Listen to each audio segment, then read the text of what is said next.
જે ખાસ કરીને વાત કરીએ તો અમને આજ સવારે એક ફરિયાદ મળી તે અનુસંધાને ઝેપ્ટો નામની જે ડિલિવરી એપ જે છે એના દ્વારા 450 ગ્રામ જે છે ચિકનનો જથ્થો જે છે કોઈ પાર્ટીને સપ્લાય કરવામાં આવેલ તો અનુસંધાને અમને ફરિયાદ અન્વયે અમારી ટીમ દ્વારા તારીખ 26/2/2025 ના રોજ એટલે કે મહાશિવરાત્રી નિમિત્તે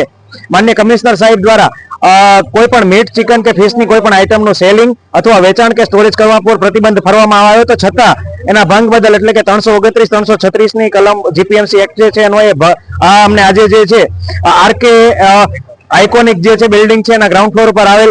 સંસ્થા જે છે એટલે કે વેરહાઉસ છે જે ડોગેરિયા સેલર પ્રાઇવેટ છે અને જે ખાસ ઝેપ્ટો એપ્લિકેશન છે એનું વેરહાઉસ મુલાકાત કરતા 35 જેટલો ચિકન મીટ અને ફિશની આઈટમનો જથ્થો જે છે એ મળી આવેલ હતો અને વિવિધ પ્રોડક્ટના નોનવેજ આઈટમના જથ્થો જે મળી આવેલ હતો એ તમામ જથ્થો જે છે એ સીઝ કરીને એના પેકેટ છે ખોલીને એને નિકાલ જે છે ધારાધોરણ મુજબ એનો નિકાલ જે છે કરવામાં આવશે. આ ઉપરાંત સોલિડ વેસ્ટ મેનેજમેન્ટના 10,000 રૂપિયાનો દંડ જે છે વહીવટી 400 રૂપિયા અમે વસૂલી કરી રહ્યા છીએ. તમામને જાણ અને સતર્ક કરીએ છીએ કે આજના દિવસ માટે જાહેરનામું અમલીકરણમાં હોય તો કોઈ પણ પ્રકારની